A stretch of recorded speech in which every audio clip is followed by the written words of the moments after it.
This so far is my favorite episode. It's a very tense episode, and there are a lot of religious connotations in this particular episode. Regus, Patty, by now Patty is suspicious of Greg. And so this particular episode begins with a dream sequence in a church. And it's shot very well. It's very religious, and Mr. Patoff is in the church and he walks somewhere, and Patty in a red outfit follows him into whatever, and then she wakes up, a glass is thrown through the window. So already from the word go, the show establishes that it's going to have a lot of religion symbolism in it, and this may actually be a lead to the fact that Mr. Patoff might be the devil. That's how it feels like. That's how it feels like they're going for. That's already based on what they've established with the opening set piece in this particular episode. That's what we see. And now we go back into whatever is happening in the office. Mr. Patoff has introduced a new law whereby everyone cannot walk around with shoes, so everyone is walking around barefoot. Greg comes back into the workplace to find that his video game has been released, and it has a different name. It's called Mr. Sang's Jungle Odyssey. It's the same video game that Greg developed, but Mr. Patoff made some changes. So there is a particular level that the players cannot pass. 316. I don't know if it has another religious connotation. 316. So every single player who has been trying to go through that particular level, they end up doing something crazy. Like there's a woman who injured her nose because she couldn't get through that particular level. There was another player who, I don't know, smashed through a window and injured his hand because of that particular level. One of the secretary's kid was playing that video game and also did the same thing, injured himself because of that particular level. So Elaine is concerned because she's been working hard to push for this game to be released, but now there's this pattern about the game that is popping up. This game might be dangerous. It's making people do very many stupid things. And when she delivers this to Mr. Patoff, guess what? He refuses to pull it down. He goes like, I'm going to approve it the way it is. Because according to the reviews, the people who are tested, they say that the game works. They say that it was a fantastic game, so they are going to release it, and he does not care. Again, with the things that they're doing, that just makes Mr. Patoff is this just extremely suspicious character. Extremely, really, he's I wouldn't call it evil, but it's just something dark about this particular character, because people are getting harmed, man. People are getting hurt, and he's not doing anything about it. And he does not want to do anything about it. The game is going to be released that way. So, on the other hand, Elaine makes a big mistake.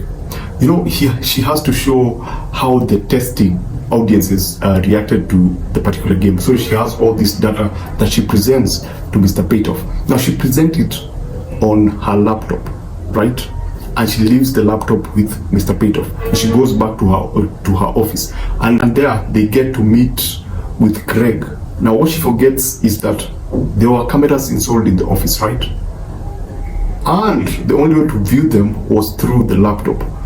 So when Mr. Patoff is going through the data, he somehow opens the app that has all the cameras and is able to snoop on every other person, including Craig and Elaine, who at this moment are having a conversation about what's going on in their private lives. And so they hold hands at one point, and Mr. Patoff takes a screenshot. Now remember, back at home, Patty and Greg are having a difficult time because now Patty has figured that Greg is lying to him, and so she's pretending to also have been infected by Greg with the new flu, and Greg knows that he's lying, so she's now also playing that game. There is no trust in the room. And guess what Mr. Patoff does? He sends the image to Patty deliberately. So this particular episode now ends with it ends with Patty walking into Mr. Patoff's office.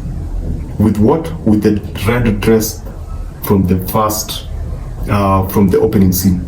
The one in the church, the dream sequence. She wears the same dress and walks into his office. And at the same time, Greg has been trying to beat level 316. And what does he do? He punches a glass. You mean that? I don't know what that means, because that's the end of the particular episode. And wow, this was, I loved the suspense and the mystery in this particular episode, and just the pacing of how it was well structured to elevate the tension. Up to that last part when Craig punches the glass, the tension is like on 11, and I absolutely loved it. Another interesting thing that happens is Mr. Patoff goes to see, you remember the child who shot son? Yes. Mr. Patoff goes to see the child, gives her the phone, gives her the game to test, to look at how the child will react to the video game, the one with the level 316. Yes. And something interesting that they just pass over, something that was shot and they just walked over it, is that the child was drawing something from the Bible, something religious. Let me just put it that way. If you see the episode, you'll understand. Something really religious. And the conversation that they have with Mr. Patoff is, for me, creepy in a way. Did they know each other before? Did they not know each other before? Why did he come directly to see the child? Because even when he's giving the child the phone to play the game, he tells the child that this game is called Mr. Sun's Jungle Odyssey. Was that deliberate? Or was that supposed to make Mr. Patoff feel a certain way? This for me is one of the best episodes in the season. If you've had a problem with just tension in the last 5 episodes, this is the one. There's so much. They even talk about, there's a part they talk about exorcism with a priest. Greg goes to see a priest and talks about how he suspects that Mr. Patoff has something. He might be possessed or something.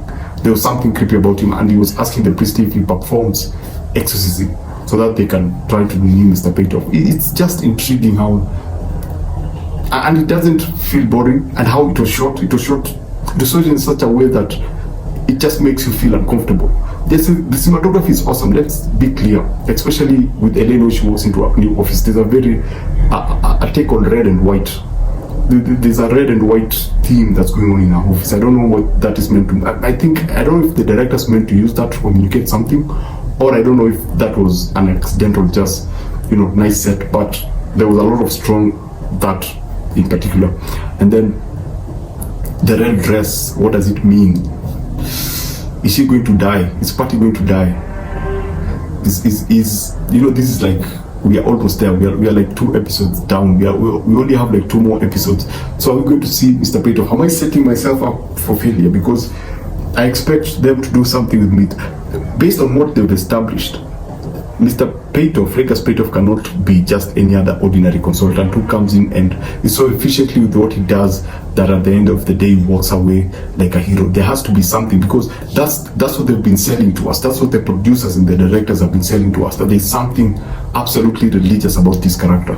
There's something devilish about this particular character, in the way he talks, in the way he interacts, and his disconnection with people. You actually see that very strong in this particular episode. There's a certain disconnection with how he interacts with people. There's a lot of, your work is done here, you can leave. Yeah, you can leave, that's what you can leave. There's just that cold and unnatural feel to him. He does not feel like he belongs in this particular world. He doesn't even fully understand what is happening in this particular office. So according to me, I very much think that Mr. Patoff just might be the devil.